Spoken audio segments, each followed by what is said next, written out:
आज की वीडियो में हम जानेंगे कि प्रधानमंत्री आवास योजना 2.0 के लिए आप ऑनलाइन आवेदन कैसे कर सकते हैं। अगर आप भी अपना खुद का घर बनवाना चाहते हैं और सरकार की मदद से एक पक्का मकान पाना चाहते हैं तो ये वीडियो आपके लिए है। तो चलिए शुरू करते हैं। सबसे पहले आपको PMAYMIS.gov.in के ऑफिशियल पेज पर आना है। इस पेज का लिंक मैंने वीडियो के नीचे डिस्क्रिप्शन में दे दिया है, जिसकी सहायता से आप इस पेज पर आसानी से आ जाएंगे। इस पेज पर आने के बाद आपको यहाँ पर कुछ ऑप्शन शो होंगे। आपको यहाँ पर पांचों ऑप्शन अप्लाई फॉर PMAY.U 2.0 के ऑप्शन पर क्लिक करेंगे। क्लिक करने के बाद आप इंस्ट्रक्शन फॉर द यूज़र के पेज पर आ जाएंगे। इस पेज पर आने के बाद आप स्क्रॉल करके नीचे आएंगे और क्लिक टू प्रोसीड्स के ऑप्शन पर क्लिक करेंगे। क्लिक करने के बाद आप इस पेज पर आ जाएंगे। यहाँ पर आपको डॉक्यूमेंट्स रिक्वायर की लिस्ट शो होगी। यहाँ पर आवेदक का आधार कार्ड, आवेदक के परिवार के सदस्य का आधार, आवेदक का सक्रिय बैंक खाता, आवेदक का आय प्रमाण और आवेदक का भूमि दस्तावेज, ये डॉक्यूमेंट्स आवेदक के पास होने चाहिए।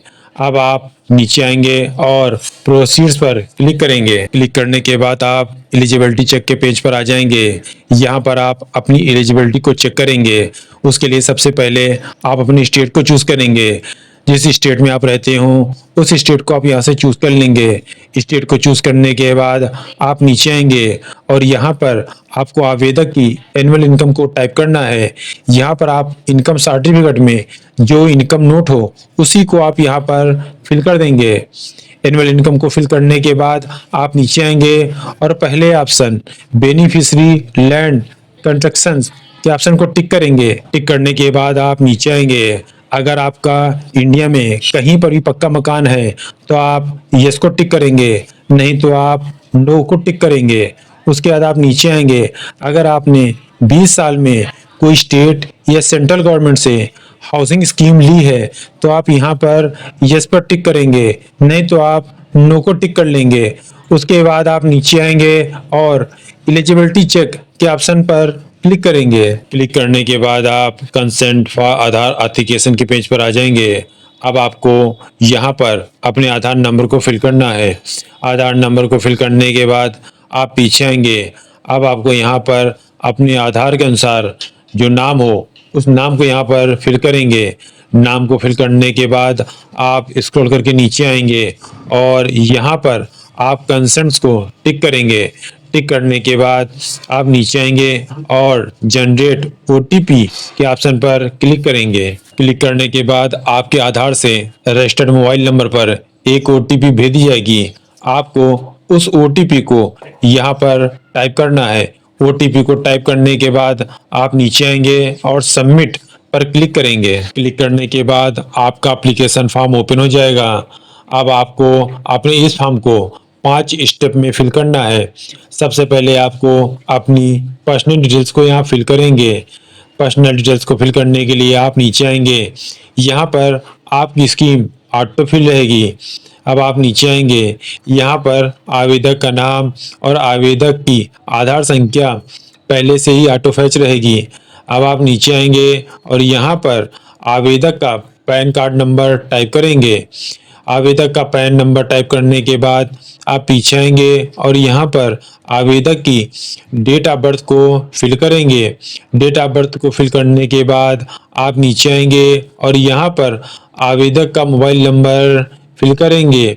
आवेदक का मोबाइल नंबर फिल करने के बाद पीछे आएंगे और यहाँ पर आवेदक की ईमेल आईडी को फिल करेंगे। अगर आवेदक के पास ईमेल आईडी नहीं है तो आप इसको ब्लैंक छोड़ देंगे। ईमेल आईडी को फिल करने के बाद आप नीचे आएंगे। अब आपको यहाँ पर आवेदक का जेंडर फिल करना है। अगर आवेदक महिला है तो आप महिला को चूज करेंगे। अगर आवेदक पुरुष है तो आप पुरुष को चूज करेंगे। चूज करने के बाद आप पीछे आएंगे। अब आपको यहाँ पर आवेदक की वैवाहिक स्थिति को चूज करना है। अगर आवेदक मैरिड है तो आप मैरिड को चूज करेंगे। अगर आवेदक अनमैरिड है तो आप अनमैरिड को चूज करेंगे। अपने अनुसार यहाँ पर वैवाहिक स्थिति को चूज करने के बाद आप नीचे आएंगे। क्या आप अनाथ हैं, आपको इसका आंसर यस या नो में देना है। उसके बाद आप नीचे आएंगे। अब आपको यहाँ पर आवेदक के पिता का नाम फिल करना है। यहाँ पर आवेदक के पिता का आधार में जो नाम हो उसके अनुसार आप नाम को यहाँ फिल करेंगे। नाम को फिल करने के बाद आप पीछे आएंगे। अब आपको यहाँ पर आवेदक के पिता का आधार नंबर फिल करना है। आधार नंबर को फिल करने के बाद आप नीचे आएंगे। अब आपको यहाँ पर आवेदक की माता का नाम फिल करना है। आवेदक की माता का नाम फिल करने के बाद आप पीछे आएंगे और यहाँ पर आवेदक की माता का आधार नंबर फिल कर देंगे। आधार नंबर फिल करने के बाद आप नीचे आएंगे। अब आपको यहाँ पर आवेदक के पति का नाम फिल करना है।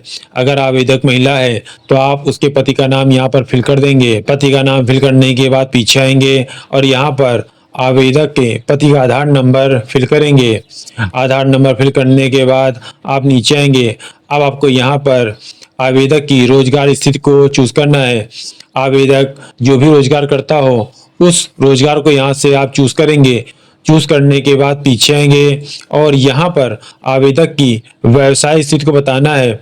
मतलब आवेदक जो भी रोजगार करता हो उस रोजगार को यहाँ से चूज कर लेना है। रोजगार या व्यवसाय को चूज करने के बाद आप नीचे आएंगे। अब आपको यहाँ पर आवेदक का धर्म चूज करना है। अगर आवेदक हिंदू है तो आप यहाँ से हिंदू चूज कर लेंगे और अगर आवेदक कोई और धर्म में आता है तो आप उसके अनुसार उसके धर्म को यहाँ से चूज करेंगे। धर्म को चूज करने के बाद आप पीछे आएंगे और यहाँ पर आवेदक की कैटेगरी को चूज करेंगे। अगर आवेदक जनरल में है तो आप जनरल को चूज करेंगे। अगर आवेदक SC ST या OBC में आता हो तो उसके अनुसार आप यहाँ पर उसके कैटेगरी को चूज कर लेंगे। कैटेगरी को चूज करने के बाद आप नीचे आएंगे। अब आपको यहाँ पर आवेदक की एजुकेशन क्वालिफिकेशन को चूज करना है। आवेदक ने जितनी भी पढ़ाई की हो उसको आप यहाँ से चूज करेंगे। अगर आवेदक ने पढ़ाई नहीं की है या आवेदक अनपढ़ है तो आप यहाँ पर नो एजुकेशन को चूज करेंगे। चूज करने के बाद नीचे आएंगे और अगर आपने PM Svanidhi, building and construction worker या आंगनवाड़ी वर्कर या PM विश्वकर्मा इन योजनाओं में से किसी भी योजना का लाभ लिया है तो आप यहाँ पर यस को टिक करेंगे। नहीं तो आप पीछे आएंगे और नो को टिक कर लेंगे। टिक करने के बाद नीचे आएंगे और सेव एंड कंटिन्यू पर क्लिक करेंगे। क्लिक करने के बाद आप second step family member details के पेज पर आ जाएंगे। यहाँ पर आवेदक के परिवार के सदस्यों का नाम ऑटो फिल रहेगा। यहाँ पर सदस्यों का नाम, सदस्यों की डेट ऑफ बर्थ, सदस्यों का जेंडर और सदस्यों का आधार नंबर यहाँ पहले से ही ऑटो फिल रहेगा। अगर आवेदक के परिवार के सदस्यों में किसी का नाम नहीं है तो आप नीचे आएंगे और उस सदस्य का नाम यहाँ इंग्लिश में टाइप करेंगे। इंग्लिश में नाम फिल करने के बाद पीछे आएंगे और यहाँ पर उस सदस्य की डेट ऑफ बर्थ को फिल करेंगे। डेट ऑफ बर्थ को फिल करने के बाद पीछे आएंगे और यहाँ पर आवेदक के साथ उसका संबंध चूज करेंगे। जो भी संबंध हो उसको यहाँ से चूज कर लेंगे। चूज करने के बाद पीछे आएंगे और यहाँ पर उस सदस्य का जेंडर चूज करेंगे। जेंडर को चूज करने के बाद पीछे आएंगे और यहाँ पर उस सदस्य का आधार नंबर फिल करेंगे। आधार नंबर फिल करने के बाद पीछे आएंगे और उसका व्यवसाय यहाँ से चूज कर लेंगे। जो भी वो काम करता हो उसको यहाँ से चूज कर लेंगे। चूज करने के बाद पीछे आएंगे और ऐड पर क्लिक करेंगे। क्लिक करने के बाद उस सदस्य का नाम भी ऐड हो जाएगा। अब आप नीचे आएंगे और सेव एंड कंटिन्यू पर क्लिक करेंगे। क्लिक करने के बाद आप third step house hold details के पेज पर आ जाएंगे। यहाँ पर आपकी कुछ डिटेल्स ऑटो फेच रहेगी। अब आप नीचे आएंगे और यहाँ पर आप अपनी इनकम सर्टिफिकेट को अपलोड करेंगे। आपका इनकम सर्टिफिकेट PDF फाइल में होना चाहिए और उसकी साइज 100 KB से ज़्यादा की नहीं होनी चाहिए। अपने इनकम सर्टिफिकेट को अपलोड करने के लिए आप फाइल चुने पर क्लिक करेंगे और आपका इनकम सर्टिफिकेट जहाँ पर भी हो वहाँ से अपने इनकम सर्टिफिकेट को आप चूज करेंगे। चूज करने के बाद आप पीछे आएंगे और अपलोड पर क्लिक करेंगे।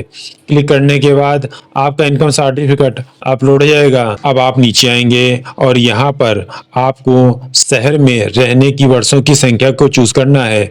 आप जितने समय से शहर में रह रहे हैं उस संख्या को यहाँ से चूज करेंगे। चूज करने के लिए आप यहाँ क्लिक करेंगे और आप अपने अनुसार यहाँ से शहर में रहने की वर्षों की संख्या को चूज करेंगे। चूज करने के बाद आप नीचे आएंगे और यहाँ पर अगर आपके पास खुद का घर है तो आप पहला ऑप्शन ओन को टिक करेंगे, और अगर आप किराए पर रह रहे हैं तो आप सेकंड ऑप्शन रेंट को चूज करेंगे। लेकिन अगर आपके पास घर नहीं है तो आप थर्ड ऑप्शन नो हाउस को चूज करेंगे। चूज करने के बाद आप नीचे आएंगे और सेव एंड कंटिन्यू पर क्लिक करेंगे। क्लिक करने के बाद आप चौथे स्टेप एड्रेस डिटेल्स के पेज पर आ जाएंगे। अब आपको यहाँ पर अपने एड्रेस को फिल करना है। सबसे पहले आप अपने वर्तमान पता को यहाँ पर फिल करेंगे। उसके लिए आप नीचे आएंगे और यहाँ पर अपना मकान नंबर या फ्लैट संख्या को टाइप करेंगे। उसके बाद आप पीछे आएंगे और यहाँ पर आप अपने गली मोहल्ले का नाम फिल करेंगे। उसके बाद आप नीचे आएंगे और यहाँ पर आप अपनी स्टेट को चूज करेंगे। स्टेट में आप उत्तर प्रदेश को चूज कर लेंगे। चूज करने के बाद आप पीछे आएंगे और यहाँ पर आप अपनी डिस्ट्रिक्ट को चूज करेंगे। जिस शहर में भी आप रहते हो उस शहर को यहाँ से आप चूज कर लेंगे। उसके बाद आप नीचे आएंगे और यहाँ पर आप उप जिले के नाम में अपनी तहसील को चूज करेंगे। तहसील को चूज करने के बाद आप पीछे आएंगे और अगर आप सिटी में रहते हैं तो पहला ऑप्शन सिटी को चूज करेंगे। लेकिन आप जहां रहते हैं वहां नगर निगम नहीं लगता है तो आप सेकंड ऑप्शन यूडीए को चूज करेंगे। चूज करने के बाद आप नीचे आएंगे और शहर का नाम में आप नगर निगम को चूज करेंगे। नगर निगम को चूज करने के बाद आप पीछे आएंगे और यहाँ पर आप अपने आधार के अनुसार अपने पिन कोड को चूज करेंगे। पिन कोड को चूज करने के बाद आप नीचे आएंगे। अब आपको यहाँ पर अपना स्थायी पता फिल करना है। लेकिन अगर आपका वर्तमान पता और स्थायी पता एक है तो आप उसी पते को यहाँ पर फिल करेंगे। स्थायी पता फिल करने के बाद आप नीचे आएंगे। अब आपको यहाँ पर उस पते को फिल करना है जहाँ पर आप प्रधानमंत्री आवास बनाना चाहते हैं। यहाँ पर आप रजिस्ट्री को देखकर जो रजिस्ट्री में एड्रेस हो उस एड्रेस को यहाँ पर फिल करेंगे। सबसे पहले आप यहाँ पर अपना फ्लैट संख्या, मकान नंबर या खसरा नंबर को फिल करेंगे। उसके बाद आप पीछे आएंगे और यहाँ पर आप अपना एड्रेस फिल कर देंगे जहाँ पर आपकी ज़मीन हो। एड्रेस फिल करने के बाद आप नीचे आएंगे। यहाँ पर आपका स्टेट ऑटो फिल रहेगा। उसके बाद आप पीछे आएंगे। अब आपको यहाँ पर अपने डिस्ट्रिक्ट को चूज करना है। डिस्ट्रिक्ट को चूज करने के बाद आप नीचे आएंगे। अब आपको यहाँ पर उप जिले का नाम चूज करना है। यहाँ पर आप अपनी तहसील को चूज करेंगे। तहसील को चूज करने के बाद आप पीछे आएंगे। अगर आपकी प्रॉपर्टी सिटी के अंदर है तो आप पहला ऑप्शन सिटी को चूज करेंगे। लेकिन अगर आपकी जमीन या प्रॉपर्टी जहां पर है वहां नगर निगम नहीं है तो आप सेकंड ऑप्शन यूडीए को चूज करेंगे। चूज करने के बाद आप नीचे आएंगे। अब आपको यहाँ पर अपने शहर का नाम चूज करना है। यहाँ पर आप अपने नगर निगम को चूज करेंगे। नगर निगम को चूज करने के बाद आप पीछे आएंगे और यहाँ पर आप अपना पिन कोड चूज करेंगे। जहाँ पर आपकी प्रॉपर्टी हो वहाँ का आप पिन कोड चूज कर लेंगे। पिन कोड चूज करने के बाद आप नीचे आएंगे। अब आपको यहाँ पर अपने भूमि के डॉक्यूमेंट्स अपलोड करने हैं। आपके भूमि के डॉक्यूमेंट्स पीडीएफ में होने चाहिए और उनकी साइज 1 MB से ज़्यादा की नहीं होनी चाहिए। डॉक्यूमेंट्स को अपलोड करने के लिए आप पीछे आएंगे और फाइल चुनने पर क्लिक करेंगे और आपकी भूमि के दस्तावेज जहां पर भी हो वहां से अपने भूमि के दस्तावेज को चूज करेंगे। चूज करने के बाद आप पीछे आएंगे और अपलोड पर क्लिक करेंगे। क्लिक करने के बाद आपके भूमि के दस्तावेज अपलोड हो जाएंगे। अब आप नीचे आएंगे और सेव एंड कंटिन्यू पर क्लिक करेंगे। क्लिक करने के बाद आप पांचवें स्टेप बैंक डिटेल्स के पेज पर आ जाएंगे। अब आपको यहाँ पर आवेदक की बैंक डिटेल्स को देना है। सबसे पहले आपको यहाँ पर आवेदक का बैंक अकाउंट नंबर फिल करेंगे। बैंक अकाउंट नंबर फिल करने के बाद नीचे आएंगे। अब आपको यहाँ पर बैंक अकाउंट को कंफर्म करना है। बैंक अकाउंट को कंफर्म करने के लिए आप फिर से बैंक अकाउंट नंबर को यहाँ पर टाइप कर देंगे। बैंक अकाउंट को कंफर्म करने के बाद आप नीचे आएंगे। अब आपको यहाँ पर आईएफएससी कोड को टाइप करना है। आईएफएससी कोड को टाइप करने के बाद आप पीछे आएंगे और गेट बैंक डिटेल्स के ऑप्शन पर क्लिक करेंगे। क्लिक करने के बाद आपकी बैंक का नाम और आपकी बैंक की शाखा यहाँ पर शो होगी। आप अपनी बैंक की डिटेल्स को चेक कर लेंगे। चेक करने के बाद आप नीचे आएंगे। अगर आपने इन योजनाओं में से किसी योजनाओं का लाभ लिया है तो आप यस पर टिक करेंगे, नहीं तो आप पीछे आएंगे और नो पर टिक कर लेंगे।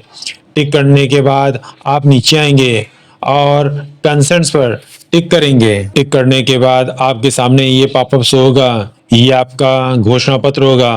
आप इसे पढ़कर चेक कर लेंगे। चेक करने के बाद आप ऊपर आएंगे और इसको क्लोज कर देंगे। क्लोज करने के बाद आप नीचे आएंगे और सेकंड कंसर्न्स पर टिक करेंगे। टिक करने के बाद आप नीचे आएंगे और फाइनल सेव के ऑप्शन पर क्लिक करेंगे। क्लिक करने के बाद आपके सामने ये मैसेज शो होगा। इस मैसेज में ये लिखा है कि अगर आप ये फॉर्म सेव करते हैं तो आप अपने फार्म में कोई भी सुधार नहीं कर सकते हैं। अगर आपको लगता है कि आपने कहीं भी फार्म में गलती की है तो आप पीछे आएंगे और नो पर क्लिक करके अपने फार्म में सुधार करेंगे। और अगर आपको लगता है कि आपके फार्म में कोई भी गलती नहीं है तो आप ओके पर क्लिक करेंगे। क्लिक करने के बाद आपकी एप्लीकेशन सबमिट हो जाएगी और आपकी एप्लीकेशन आईडी जनरेट हो जाएगी जो यहाँ पर शो होगी।